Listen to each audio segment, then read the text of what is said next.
एक बार एक बच्चा अपनी गर्मी की छुट्टियों में अपने दादाजी से मिलने आया। वह हर समय अपने दादाजी के साथ खेलता था। एक दिन उसने अपने दादाजी से कहा, जब मैं बड़ा हो जाऊंगा, मैं एक सफल आदमी बनना चाहता हूं। क्या आप मुझे सफल होने के कुछ तरीके बता सकते हैं? दादाजी ने हाँ में सिर हिलाया और लड़के को अपने साथ पास की नर्सरी में ले गए। नर्सरी से उसके दादाजी ने 2 छोटे पौधे खरीदे और घर वापस आ गए। फिर उन्होंने पौधे लगाए। एक पौधा गमले में लगाकर घर के अंदर रख दिया और दूसरा घर के बाहर लगा दिया। आपको क्या लगता है भविष्य में इन दोनों पौधों में से कौन सा पौधा अच्छा लगेगा? दादाजी ने लड़के से पूछा। लड़का कुछ देर सोचता रहा और फिर बोला, पौधा घर के अंदर अच्छा विकास होगा, क्योंकि ये हर खतरे से सुरक्षित है, जबकि बाहर के पौधे को तेज धूप, तूफान, जानवरों आदि जैसी कई चीजों का खतरा है। दादाजी ने मुस्कुराते हुए कहा, देखते हैं भविष्य में क्या होता है। उसके बाद लड़का अपने माता पिता के साथ चला गया। 4 साल बाद लड़का फिर से अपने दादाजी से मिलने आया। जब लड़के ने अपने दादाजी को देखा तो उसने कहा, दादाजी, पिछली बार मैंने आपसे सफल होने के कुछ तरीके पूछे थे, लेकिन आपने मुझे कुछ नहीं बताया। लेकिन यह समय तुम्हें मुझे बताना होगा।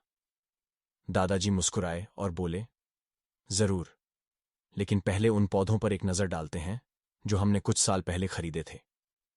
ये कहते हुए दादाजी लड़के को एक जगह ले गए जहां उन्होंने एक गमले में एक छोटा सा पौधा लगाया था।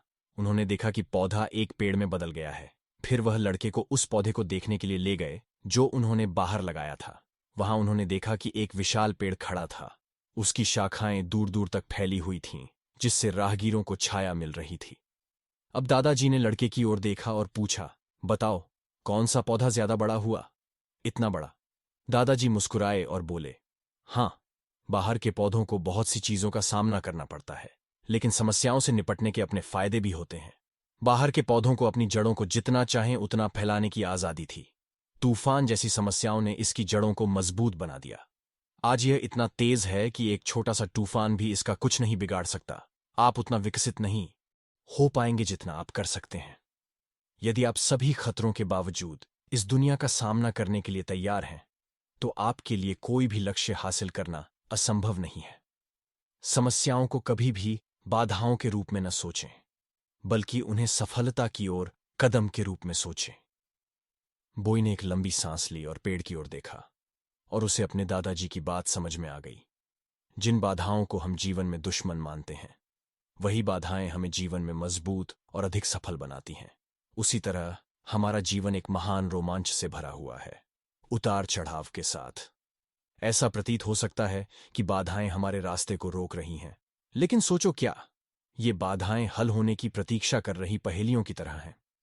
बस इस बारे में सोचें कि जब आप कोई गेम खेलते हैं तो मजेदार हिस्सा यह पता लगाना है कि चुनौतियों पर कैसे काबू पाया जाए। जीवन काम करता है उसी तरह। प्रत्येक बाधा के सामने आपको सीखने, बढ़ने और भी मजबूत बनने का मौका मिलता है। इसीलिए इन बाधाओं को आपको हतोत्साहित न होने दें। उन्हें गले लगाएं, उनसे निपटें और जीवन के खेल में खुद को ऊपर उठते हुए देखें। आपने अपने रास्ते में आने वाली किसी भी चीज पर विजय पाने के लिए कौशल, दृढ़ संकल्प और भावना प्राप्त की। आशा है कि आप इस कहानी से कुछ मूल्य प्राप्त करेंगे और इसे अपने जीवन में लागू करने का प्रयास करेंगे और हमेशा बढ़ते रहें।